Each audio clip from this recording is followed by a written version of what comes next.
Kturtle video tutorial we'll see how to create a concentric circles with different diameters. So here if you see there are 3 repeat loops. This is the inner loop, so where it repeats for 36 times forward and turn left. This it will keep repeating for 36 times, and then we have an outer loop which ends here, whatever I have highlighted. This will repeat for 4 times. Inside 4 times you will again have 36 loops. Then again you have an outer loop with 36 which has both 4 and 36 loops. We will see how it comes.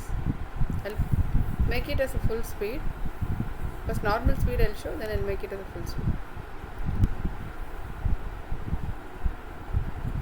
So this is the pattern it creates.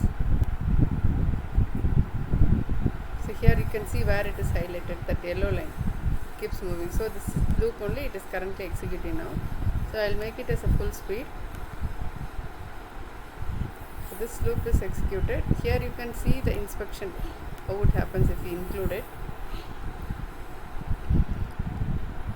So you can see 3 circles, inner circle, and then one more circle, and then the outer circle. You can see 3 rounds. So it has created a beautiful pattern. You can create this easily with only 11 lines of code using Kturtle. So other similar videos you can see in this channel. Thank you.